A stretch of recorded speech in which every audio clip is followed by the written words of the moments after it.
మీ business ఏదైనా మీ ఊర్లో promotion చేయాలంటే అది సుమన్ టీవీతోనే సాధ్యం. ఇప్పుడే సంప్రదించండి.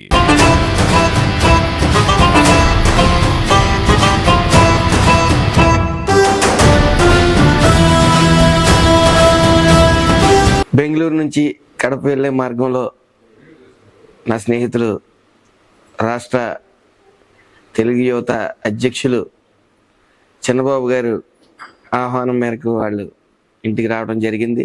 చాలా సంతోషం.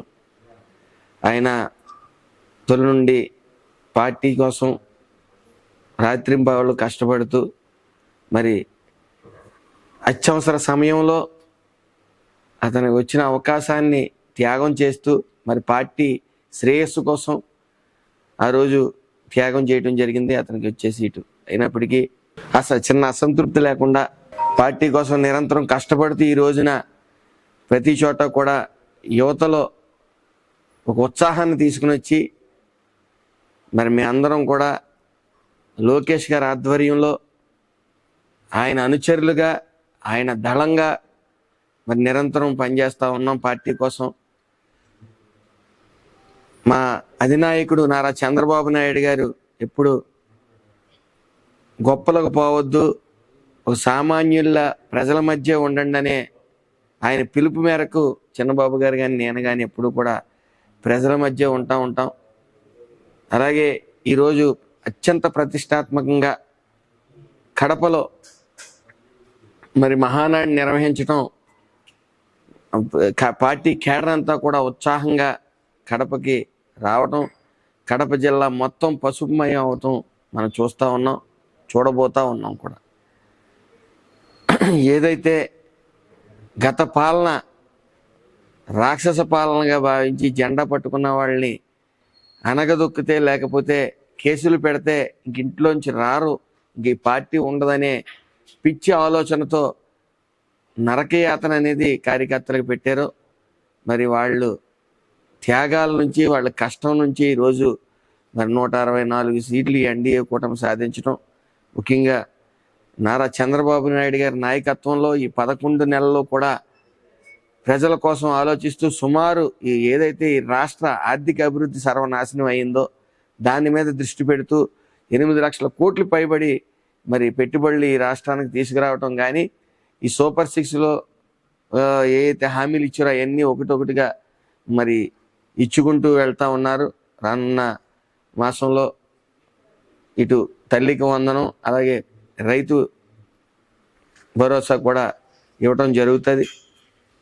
అదేవిధంగా ఆగస్టు 15న మహిళలకు ఉచిత బస్సు కూడా ఇవ్వటం జరుగుతుంది. క్రమేపీ ఒకటి అన్నీ కూడా ఏదైతే హామీలు ఇచ్చారో ఎన్నికల్లో భాగంగా అన్ని హామీలు కూడా నెరవేరుస్తారు, అందులో సందేహం లేదు. ఏదైతే ప్రతిపక్షం ఉందో అవసరం లేని అభియోగాలు చేసుకుంటూ మరి ఏదైతే దుష్ప్రచారం చేసుకుంటూ వెళ్తా ఉన్నారో వాళ్ళని ప్రజలు నమ్మే పరిస్థితుల్లో లేరు. ఏదేమన్నప్పటికీ మన త్వరలో మనం ఈ చంద్రబాబు నాయుడు గారి పాలనలో ఈ ఎన్డీఏ కూటమి ఆధ్వర్యంలో రానున్న కాలంలో ఈ ఆంధ్రప్రదేశ్ని సువర్ణ ఆంధ్రప్రదేశ్గా చూడబోతా ఉన్నాం. ఈరోజు ఎంతో ప్రతిష్టాత్మకంగా చేపట్టబో రాయలసీమలో మహానాడుకు మన మంత్రివర్యులు వాసంశెట్టి సుభాష్ గారు, ఎందుకంటే నాకు అన్న చాలా ఆప్తుడు, ఒక సొంత అన్నదమ్ముల వలె ఉంటాము. ఎన్నో కార్యక్రమాల్లో కూడా ముందుకు దూసుకుపోతూ కడప పర్యటనలో భాగంగా బెంగళూరు నుంచి వెళ్తుంటే అన్నను ఇంటికి ఆహ్వానించడం జరిగింది. రాష్ట్రంలోనే ముఖ్యంగా యువతను ఎంతోమందిని మినిస్టర్లుగా చేసిన ఘనత మన నారా చంద్రబాబు నాయుడు గారికి మరియు మా యువ నాయకుడు నారా లోకేష్ గారికి దక్కిందనేకి ఇదొక ఉదాహరణ. ఎందుకంటే సామాన్య కుటుంబం నుంచి వచ్చిన వాళ్లకు ఎంతోమంది మంత్రులు చేసిన ఘనత కూడా మా యువ నాయకుడు నారా లోకేష్ గారికే దక్కుతుందని మనస్ఫూర్తిగా తెలియజేస్తూ, రాబో రోజుల్లో ఇంకా మా యువ నాయకుడు నారా లోకేష్ గారికి మేము రాబో రోజులు ఇంకా ముఖ్యమంత్రి చేసేంత వరకు కూడా మేమంతా సైనికుల వల్లే పనిచేస్తాం, ఆయన కోసమే ప్రాణాలు ఇస్తాం, ఆయన కోసమే మేము పోరాడతాం.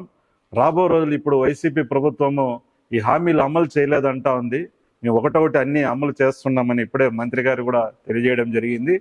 కాబట్టి రాష్ట్ర ప్రజలు కూడా అభివృద్ధి సంక్షేమం అనే వైపే చూస్తున్నారు. కాబట్టి రాబో ఇంకా 30 సంవత్సరాలు తెలుగుదేశం పార్టీకి కానీ తెలుగుదేశం పార్టీ నాయకత్వానికి కానీ డోకా లేకుండా మా లోకేష్ గారు తయారయ్యారు. రాబో రోజుల్లో లోకేష్ అన్న గారితో అడుగులు వేస్తూ ముందుకు సాగుతామని మనస్ఫూర్తిగా తెలియజేస్తున్నాను.